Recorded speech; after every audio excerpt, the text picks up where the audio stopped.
cái việc mà thấy được những cái người mà sống với cái đam mê của mình á, thấy được cái đam mê, cái nhiệt huyết của các thầy, rồi thấy được cái sự thông minh, cái sự cố gắng của các bạn, và nó để lại cái ấn tượng rất là lớn và truyền cảm hứng cho mình đến tận sau này để theo đuổi cái đam mê của mình. Và mình muốn trở thành những cái người như vậy và tiếp tục truyền những cái hình mẫu đó cho những thế hệ sau này.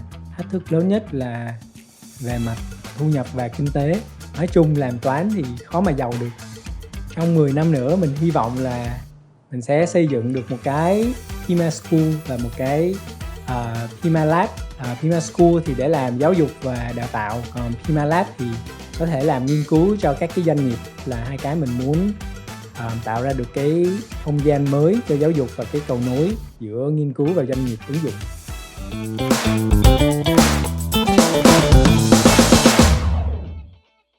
Xin chào các bạn đã đến với 30 and Beyond, tuổi 30 và hơn thế nữa, nơi chúng ta sẽ cùng ngồi lại để lắng nghe những chia sẻ, những câu chuyện truyền cảm hứng đến từ những cựu học sinh, sinh viên tiêu biểu nhân dịp Đại học Quốc gia Thành phố Hồ Chí Minh tròn 30 năm hình thành và phát triển. Và mình là Châu Anh. Ngày hôm nay chúng ta sẽ cùng chào đón một vị khách mời đặc biệt và cũng là một gương mặt rất quen thuộc trong làng toán học Việt Nam. Xin giới thiệu tiến sĩ Cấn Trần Thành Trung, cựu học sinh trường phổ thông năng khiếu, giảng viên trường Đại học Khoa học Tự nhiên Đại học Quốc gia Thành phố Hồ Chí Minh. Mình tên là Thành Trung, thì hiện mình là giảng viên của bộ môn công nghệ tri thức, khoa công nghệ thông tin, trường Đại học Khoa học Tự nhiên. Mình cũng là một trong những thành viên của chương trình VNU 350 của Đại học Quốc gia. Cấn Trần Thành Trung, từ học sinh trường phổ thông năng khiếu Đại học Quốc gia Thành phố Hồ Chí Minh đến tiến sĩ toán học Viện Công nghệ California, Hoa Kỳ. Hành trình của Thành Trung được ghi dấu qua nhiều thành tích đáng nể như huy chương vàng Olympic toán quốc tế hay tốt nghiệp thủ khoa ngành toán tại Đại học Duke, Hoa Kỳ. Năm 2024, thông qua chương trình tuyển dụng nhân tài VNU 350, Trung trở về nước và trở thành giảng viên trường Đại học Khoa học Tự nhiên với mong muốn đào tạo và phát triển đam mê toán học cho các bạn trẻ Việt Nam.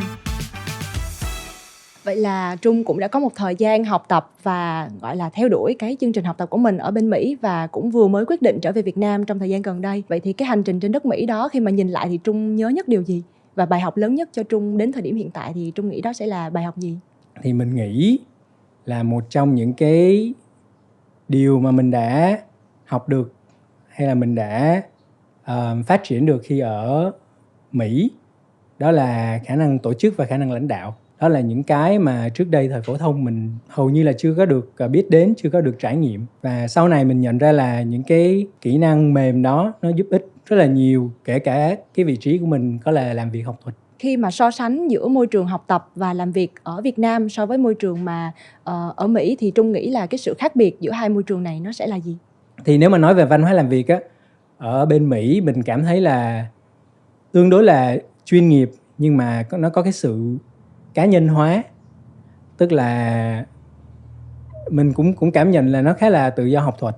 Bởi vì nó chuyên nghiệp như vậy và nó nhiều khi là nó mang tính là công việc, cho nên có thể là sẽ không có cảm giác gần gũi và thân thiện. Nhưng mà những cái thủ tục thì nó rất là tinh gọn, được khá là tối ưu hóa trong môi trường đại học. Còn ở Việt Nam thì mình thấy là ưu điểm là mọi người làm việc rất là gần gũi và tình cảm. Thì cái đó là cái mà mình nhớ, mình cảm thấy thích, quen thuộc. Nhưng mà ngoài ra thì những cái thủ tục hành chính mình cảm thấy là vẫn còn tinh gọn được hơn rất là nhiều. Những cái quy chuẩn, những cái phong cách làm việc thì sẽ có thể chuyên nghiệp hơn nữa.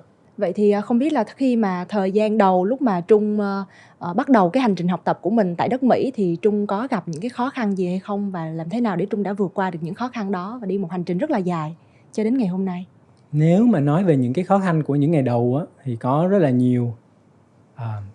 Có thể chẳng hạn như là về mặt rào cản ngôn ngữ. Những cái ngày đầu khi mà mình qua đó thì mình hầu như là không nghe được người khác nói gì. Và cái môi trường học của mình là không chỉ có tiếng Anh phổ thông mà còn có rất là nhiều những cái chủng tộc, những cái quốc gia khác. Và mỗi một cái chủng tộc, mỗi một quốc gia thì họ lại có cái phiên bản tiếng Anh của riêng mình. Cho nên là rất là khó để nghe và giao tiếp với mọi người. Ngoài ra thì mình nhận thấy là cái sự chủ động, tự tin của mình là không có bằng những cái bạn sinh viên quốc tế. Thì có thể là bởi vì trong cái môi trường học tập trước đây của mình ở hồi phổ thông á, thì thường là cách học tương đối thụ động. Mình thường là chỉ học từ thầy và ít khi nào mình phát biểu ý kiến hay là đặt câu hỏi hay là có cái sự trao đổi mạnh dạn với giáo viên. Nhưng mà mình sau một thời gian đó thì mình nhận thấy là có vẻ như là những cái người bạn Mỹ, những cái người bạn quốc tế này họ rất là tự tin phát biểu, rất là tự tin nói. Nhưng mà cái nội dung của họ thật ra là cũng không có sâu và có thể là nói nhiều cái không có đúng.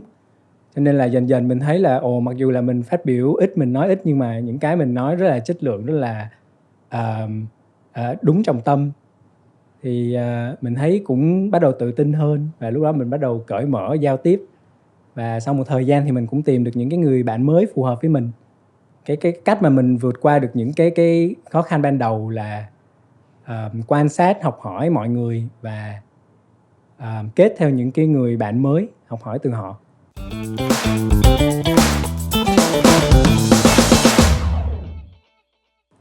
Trong mỗi số podcast thì ekip cũng có chuẩn bị cho những vị khách mời của chúng ta những playbox, và trong đó thì sẽ có những bức hình và cũng sẽ gợi nhớ đến những cái kỷ niệm, những cái cột mốc rất là đáng nhớ của các vị khách mời, và theo đó thì cũng sẽ có những câu hỏi đi kèm.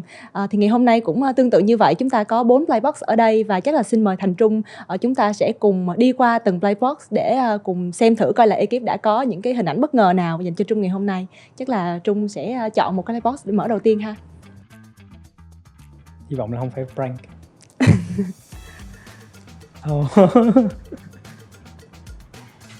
Trung chia sẻ thêm một chút xíu về bức hình này được không? Đây là cái bức hình hồi mình đang học năm nhất đại học, vừa mới vào năm nhất đại học.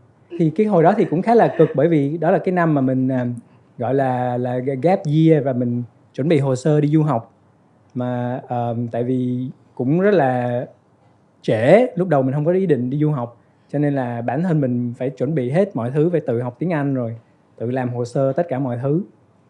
Cho nên là giờ nhớ lại cái hồi đó thì mình cũng cảm thấy là hồi đó mình đã vượt qua được cái điều đó và đạt được cái mục tiêu của mình. Cho anh được biết là Trung là cựu học sinh của trường phổ thông năng khiếu. Thì tại thời điểm lúc đó vì sao Trung quyết định là chọn phổ thông năng khiếu trở thành cái bệ phóng cho việc là mình theo đuổi ngành toán học cho bản thân mình vào thời điểm lúc đó, khi mà mình còn là một cậu bé rất là trẻ, rất là nhỏ thôi? Cái lựa chọn trường phổ thông năng khiếu nó khá là dễ. Tại vì hồi đó chắc là ai học lớp 9 cũng biết trường năng khiếu là số 1 miền Nam, và có thể là một trong những trường hàng đầu ở Việt Nam luôn. Cho nên chọn năng khiếu là lựa chọn rất là dễ dàng của mình. Đúng là năng khiếu đã là cái bệ phóng nuôi dưỡng cái đam mê và cả cái nền tảng toán của mình cho sau này. Tại thời điểm lúc đó thì Trung có nghĩ rằng là sau khi học hết cấp 3 tại Việt Nam thì mình sẽ đi du học hay không? Cái hồi cấp 3 thì thật ra là mình chưa nghĩ đến cái điều đó. Và thậm chí là hồi cấp 2 mình cũng đã có cơ hội để đi du học Singapore rồi. Nhưng mà đến cái vòng phỏng vấn cuối cùng thì mình cũng không đi, mình quyết định là mình ở lại Việt Nam.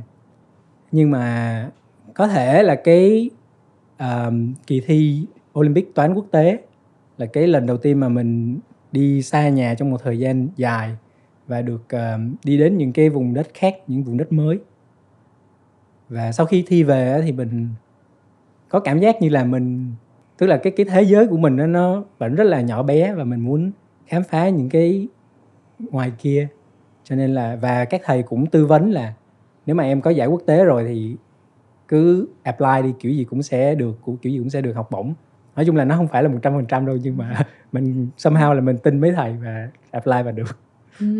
Vậy thì Trung đã có cái quá trình chuẩn bị như thế nào cho việc là mình sẽ nộp để đi du học sau khi tốt nghiệp cấp 3? Trung đã chuẩn bị cho cái quá trình đó như thế nào? Mình chuẩn bị sau cái mùa hè năm lớp 12 và chỉ có khoảng 2-3 tháng để chuẩn bị. Cho nên là thật ra là mình chỉ được đúng một trường nhận, nhưng mà may mắn sao trường cho học bổng toàn phần. Cho nên là nó không dễ dàng như là mấy thầy nói.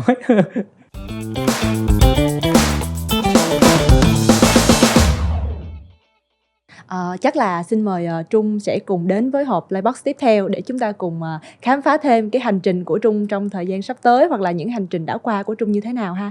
Chắc là mình sẽ lại mở ngẫu nhiên. Hồi hộp.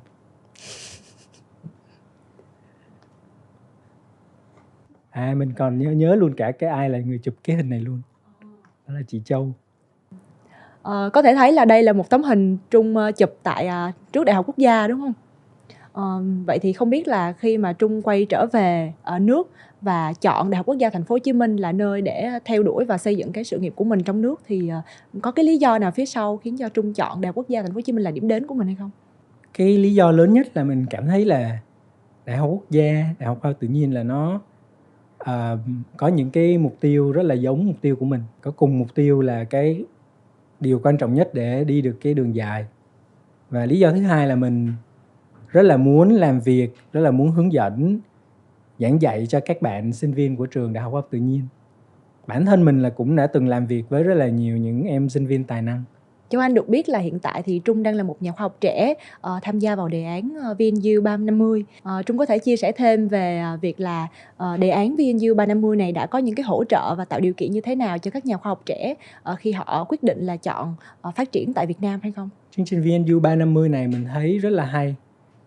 Ngoại trừ cái mức đãi ngộ về lương rất là tốt hơn trước đây rất là nhiều, thì chương trình còn có cái ưu đãi để có nguồn kinh phí làm cái dự án nghiên cứu của riêng mình. Thì theo mình nghĩ đó là hai cái điều tốt nhất từ chương trình. Vậy thì khi mà nói chung về những cái đề án của Việt Nam hay của Thành phố Hồ Chí Minh đang được đưa ra để thu hút các nhà khoa học trẻ, những tài năng trẻ để đến với thành phố hay là về nước để cống hiến, thì Trung nghĩ rằng là chúng ta có thể cải thiện những điều gì để những cái chính sách hay là những cái đề án này nó sẽ phát huy hiệu quả nhiều hơn? Nếu mà nói về cải thiện thì thật sự là mình cũng chưa có suy nghĩ nhiều về vấn đề này. Nhưng có thể là hai vấn đề mình nghĩ có thể cải thiện được.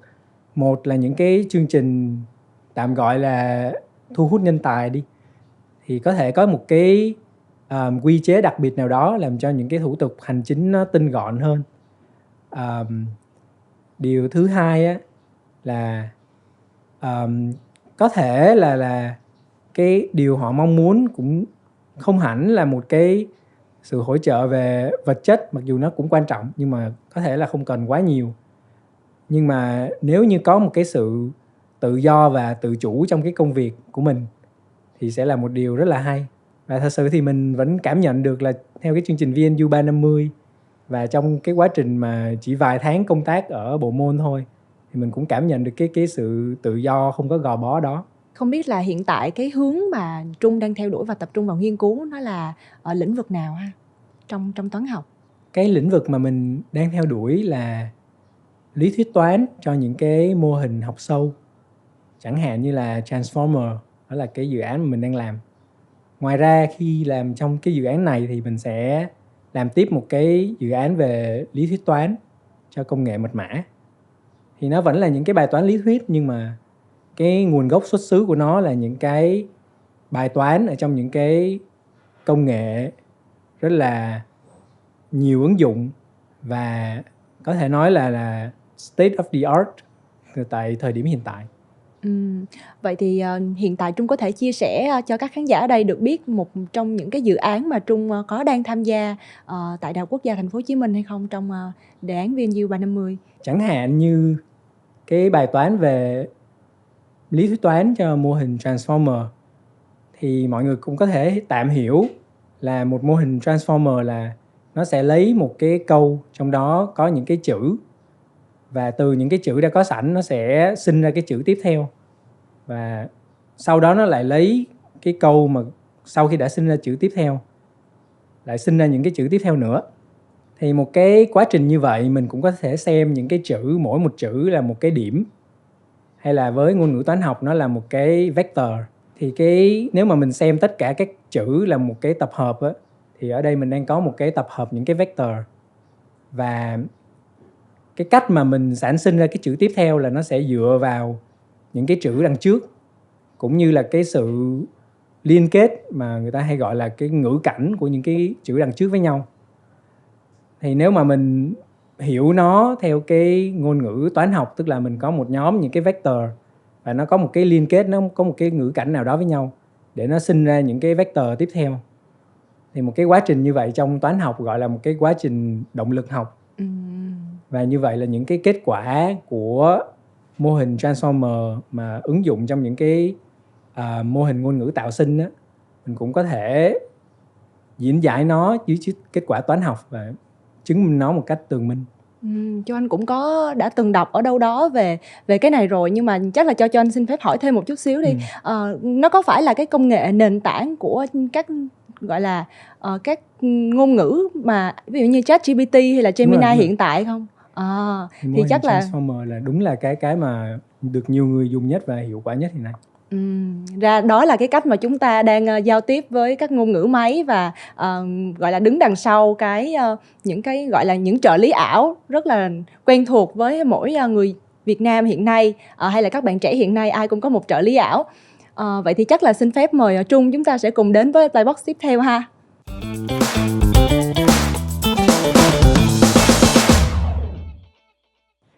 Em mở cái Pima.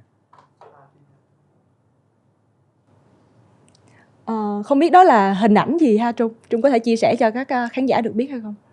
Mọi người có thể nhìn thấy đây là hình ảnh của trại sinh và ban tổ chức của trại hè Pima vào năm 2019 với chủ đề là The Mathematics of Deep Learning. Pima là một cái dự án phi lợi nhuận mà hình thức của Pima là một cái hoạt động chính của Pima là một cái trại hè nghiên cứu ứng dụng của toán học. Và mỗi một mùa hè thì tụi mình sẽ tuyển khoảng 24 trại sinh xuất sắc trên cả nước. Trong cái chương trình thì các bạn được học những cái kiến thức ở trên đại học và làm một cái dự án nhóm về một cái ứng dụng cụ thể của toán học. Ngoài ra thì các bạn cũng được giao lưu với các anh chị đi trước và những người giáo sư đầu ngành để truyền cảm hứng và chuẩn bị cho các bạn học tập tốt hơn ở trên đại học. Vậy thì trong cái quá trình vận hành và phát triển Pima cho đến thời điểm hiện tại thì Trung nhận thấy rằng là mình đã có gặt hái được những thành công nào hay là những cái bài học, những kinh nghiệm mà mình đã có được trong quá trình vận hành Pima cho đến thời điểm hiện tại không? Nếu mà nói về thành công thì mình nghĩ cái trại hè năm vừa rồi diễn ra ở khoa học tự nhiên với chủ đề là tối ưu hóa tuyến tính là cái trại hè tốt nhất từ trước đến nay.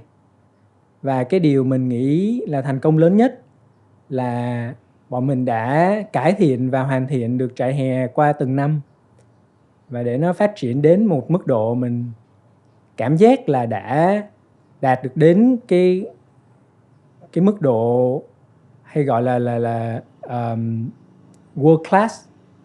Thì những cái trại hè mà hàng đầu trên thế giới mà mình biết thì nó rất là gần, chẳng hạn như là của MIT Promise hay là MIT Prime, những cái trường hè rất là nổi tiếng.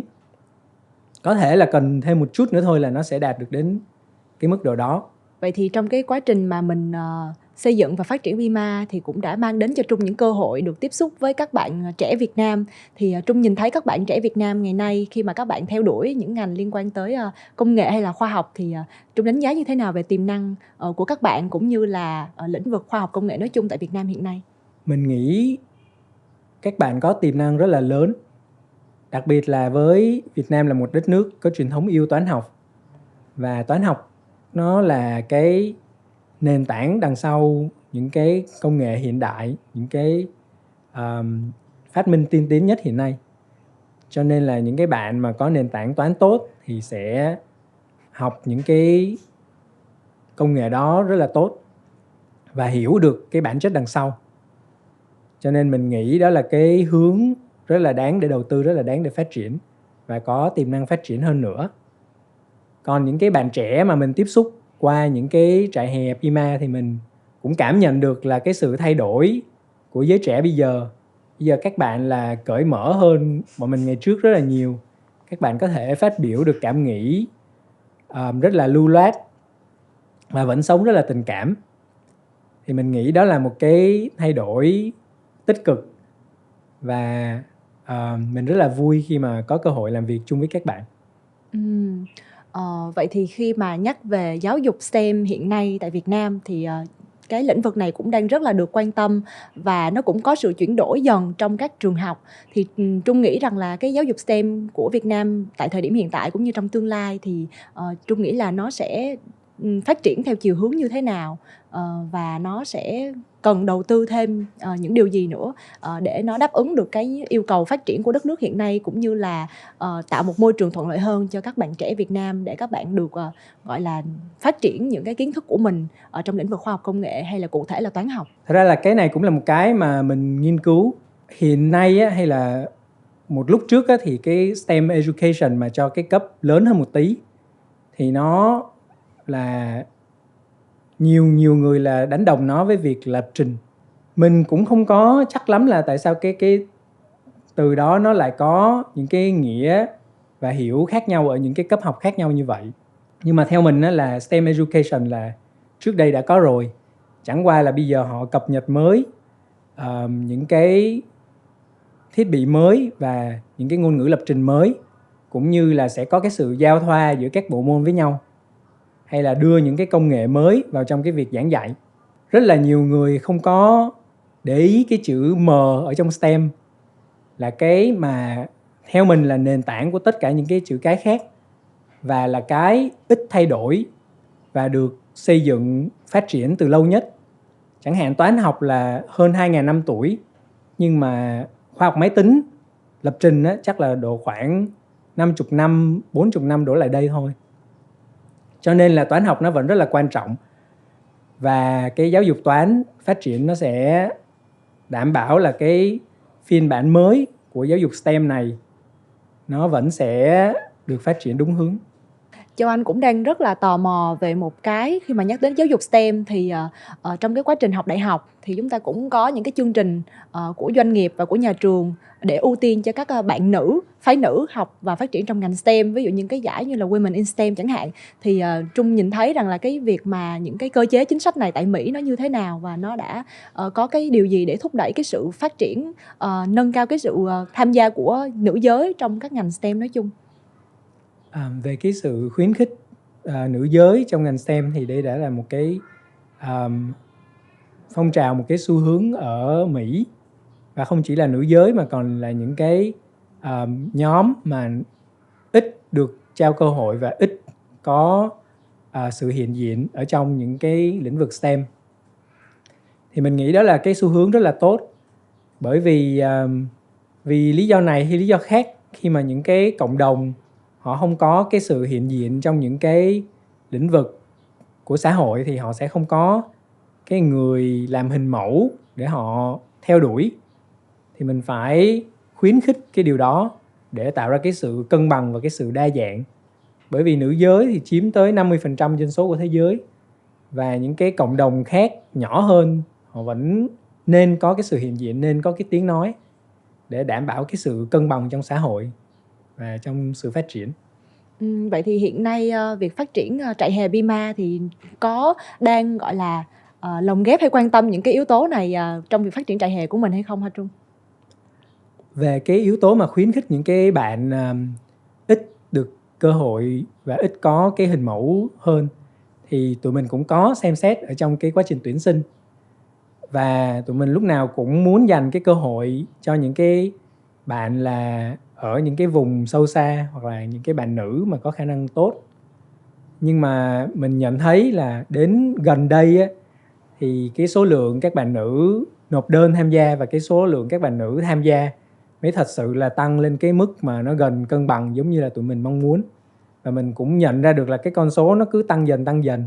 Và chẳng hạn như là năm đầu chẳng có một cái người hướng dẫn nào là nữ, thì cũng rất là ít bạn nữ apply. Nhưng mà dần sau những cái năm này, những cái bạn nữ apply lại quay trở về làm người hướng dẫn cho trại hè. Khi mà nhìn thấy cái hình ảnh của các cái người chị đi trước như vậy thì các bạn có thêm niềm tin, có thêm dũng cảm vào bản thân để apply tham gia. Và mình thấy đó là điều rất là tốt. Nó nên là cái xu hướng không chỉ cho cái trại hè, một cái mô hình nhỏ này, mà là cái xu hướng lớn hơn cho xã hội, cho khoa học công nghệ.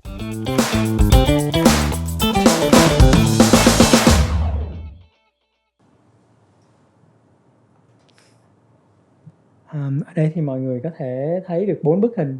Trong đó 2 cái bức hình đầu tiên là mình chụp với mẹ của mình. Ở hình đầu là chắc là trong cái đợt mà cuộc sống giản dị gì đó, mà giống như cái hình hồi nãy mình ngồi trước máy tính. Còn cái hình thứ hai này là cái buổi lễ tốt nghiệp của mình, và đó cũng là lần đầu tiên mẹ mình đi nước ngoài luôn. Thì cái chương trình học bổng của mình họ cũng rất là nhân văn, họ cho mình tài trợ cho một người thân sang tham dự, và họ rất là chu đáo trong mọi việc. Và cái hình thứ ba này là cái buổi mà trở về sau khi được huy chương vàng toán quốc tế. Và ở đây là cái người thầy mà đã truyền cho mình rất là nhiều cảm hứng trong những năm cấp 3, thầy Lê Bá Khánh Trình. Và cái hình thứ tư này là hình của mình với lại những cái người bạn chung lớp của mình đi đón mình ở sân bay. Những bạn cũng rất là tốt.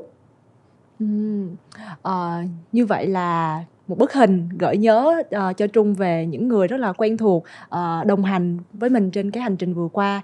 Vậy thì khi mà nhắc đến những cái mối quan hệ trong cuộc sống thì cho anh nhớ tới rằng là khi người ta nói đến những cái nhà khoa học hay là những ai đang theo đuổi những cái ngành khoa học cơ bản á, thì dường như đó là một cái con đường khá là cô đơn. Vậy thì với Trung, những cái mối quan hệ xã hội với người thân, với thầy cô, bạn bè đã giúp Trung đi trên con đường đó như thế nào?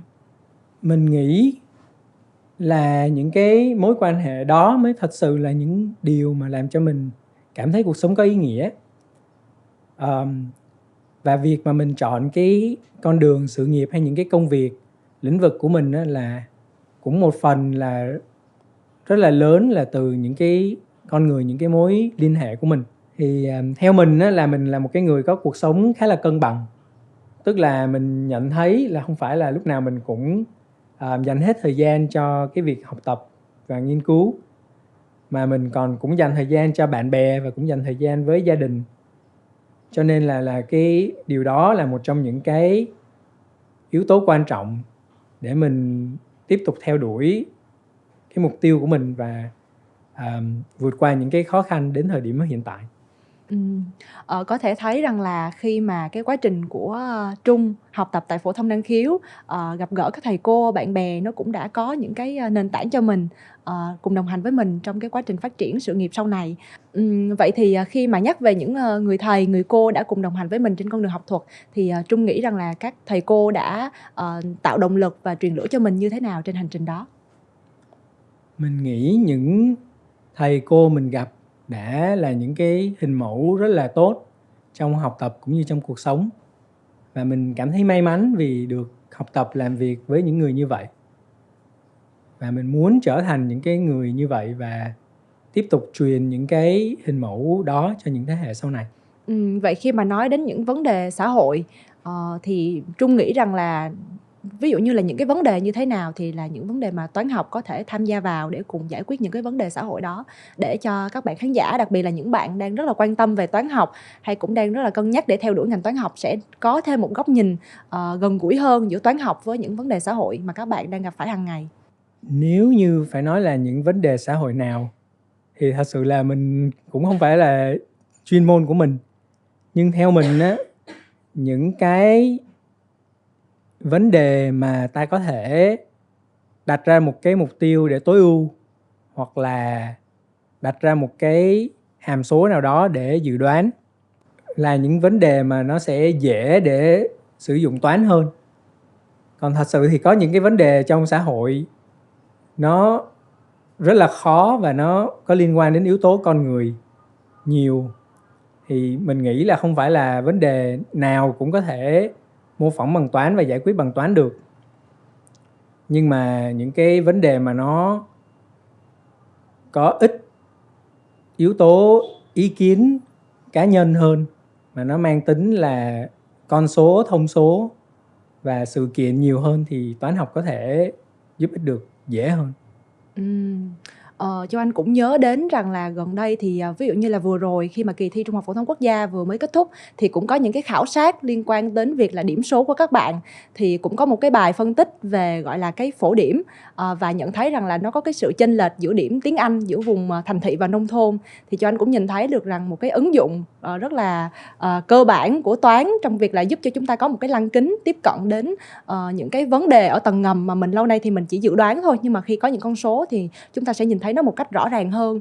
Và cho anh cũng nghĩ rằng là như những gì Trung vừa mới chia sẻ thì toán học thực sự thì giữa cái cách mà mình học ở trong trường phổ thông và trong cái việc mà mình học và mình ứng dụng ở bên ngoài á, thì nó sẽ có một cái góc nhìn thú vị hơn nếu mình đặt nó vào những cái bối cảnh trong cuộc sống.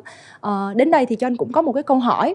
Đó là ngày nay thì cái việc mà chuyển đổi số và phát triển công nghệ nó cũng đã tạo cho cái gọi là các bạn được tiếp cận nhiều hơn với việc gọi là tiếp cận với dữ liệu người dùng, rồi dữ liệu thông qua những cái tương tác trên mạng xã hội. Vậy thì Trung có nghĩ rằng là cái điều này nó sẽ là một cái nền tảng để cho các bạn hoặc là những nhà khoa học họ nghiên cứu về các vấn đề xã hội, họ có một cái nền tảng dữ liệu nhiều hơn để nghiên cứu và cũng như đưa ra những cái giải pháp ứng dụng toán học để tham gia đề xuất những cái chính sách hay là những cái giải pháp cho những cái vấn đề lâu nay đang còn tồn tại hay không?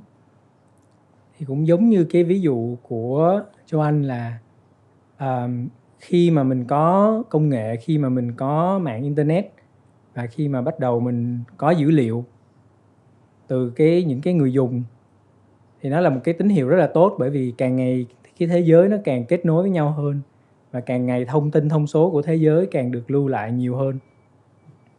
Và cũng giống như cái ví dụ về bài thi, thì thông qua những cái con số thông tin đó, các cái nhà khoa học, các nhà nghiên cứu có thể tìm ra được những cái tính chất, những cái pattern để phục vụ cho cái công việc và làm cho cuộc sống tốt đẹp hơn.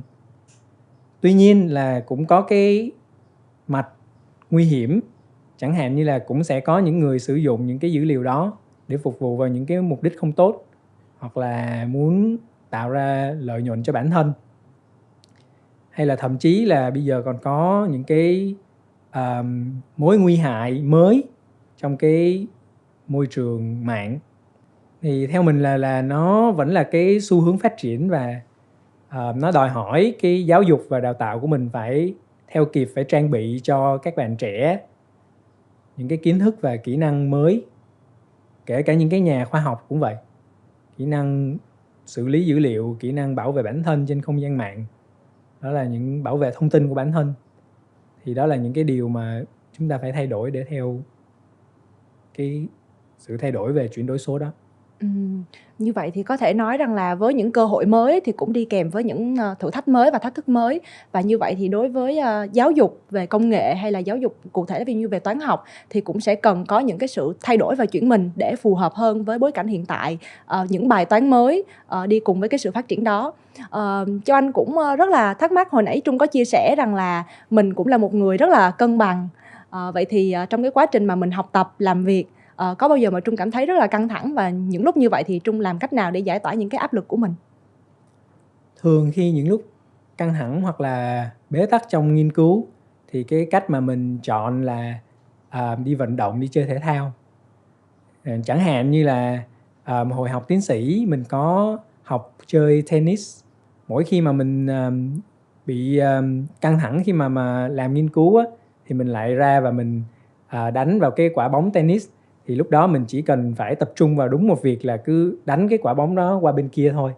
Thì lúc đó mình không còn nghĩ đến những cái lo lắng, những cái căng thẳng khác nữa. Và mình cảm thấy rất là hay, bởi vì đầu óc của mình được khuây khỏa và cơ thể của mình được khỏe mạnh. Khi mà nhận định về các bạn trẻ hiện nay, các bạn Việt Nam đang mong muốn theo đuổi con đường học thuật, con đường toán học, thì Trung nghĩ là đâu là cái thách thức lớn nhất của các bạn đang cần phải đối diện và vượt qua, và cũng như là đâu là những cái kỹ năng mà các bạn cần phải trang bị cho bản thân mình để theo đuổi cái con đường đó? Với những bạn trẻ mà muốn theo đuổi toán học ở Việt Nam, mình nghĩ thách thức lớn nhất là về mặt thu nhập và kinh tế. Thì nói chung làm toán thì khó mà giàu được, trừ khi là làm toán ứng dụng cho công nghệ thông tin.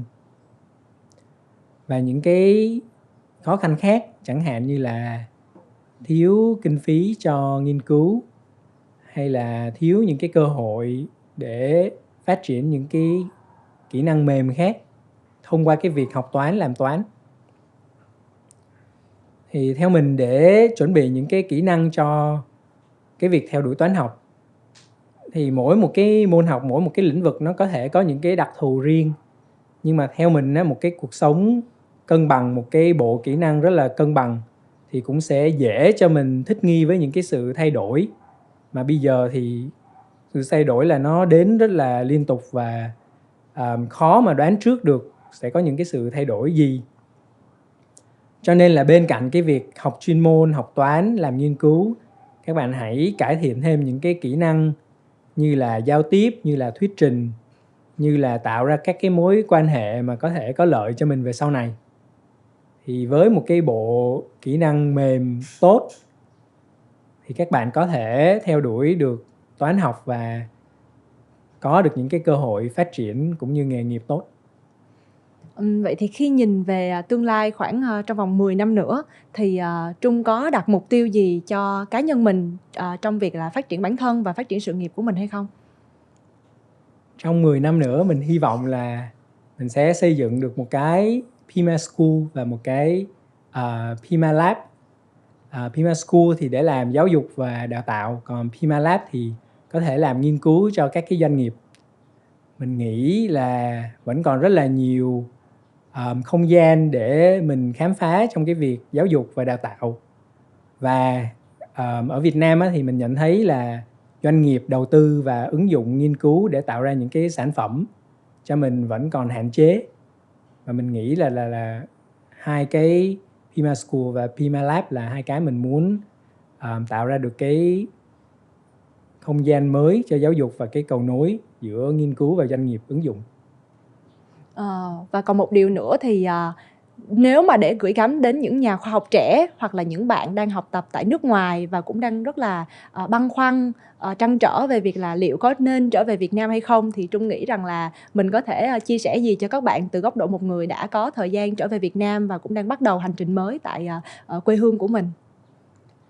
Với những các bạn cũng nhà khoa học trẻ ở nước ngoài và có thể là cũng từng suy nghĩ đến việc trở về Việt Nam, thì mình nghĩ nếu như mà mỗi buổi sáng các bạn thức dậy, các bạn muốn quay trở về Việt Nam và có rất là nhiều những cái buổi sáng liên tục như vậy, thì các bạn hãy làm theo trái tim của mình và trở về Việt Nam đi. Còn nếu như mà các bạn cảm thấy là vẫn có thể phát triển sự nghiệp và cuộc sống bên đó và đóng góp cho quê hương theo những cái cách riêng của mình, thì các bạn vẫn có thể ở lại và đóng góp theo cái khả năng của mình. Và mình chúc các bạn thành công. Rất là cảm ơn Trung ngày hôm nay đã dành thời gian đến để chia sẻ cùng với Podcast 30 and Beyond những câu chuyện rất là thú vị và những góc nhìn cũng như là những lời gửi gắm rất là hữu ích dành cho các bạn, đặc biệt là các bạn trẻ đang quan tâm, mong muốn theo đuổi con đường học thuật hay là con đường nghiên cứu khoa học, và đặc biệt là ví dụ như con đường về toán học. Cảm ơn mọi người đã lắng nghe những chia sẻ và câu chuyện của mình cho chương trình Tuổi 30 và hơn thế nữa của Đại học Quốc gia. Mình rất là vui được tham gia chương trình này và cũng rất là bồi hồi khi nhớ lại những cái kỷ niệm và con đường đã qua. Hy vọng là mọi người có thể học được một cái điều gì đó trong cái buổi trò chuyện hôm nay. Cảm ơn mọi người. Cảm ơn Thành Trung và cũng như là cảm ơn quý vị khán giả đã dành thời gian theo dõi. Xin chào và hẹn gặp lại ở những số podcast tiếp theo.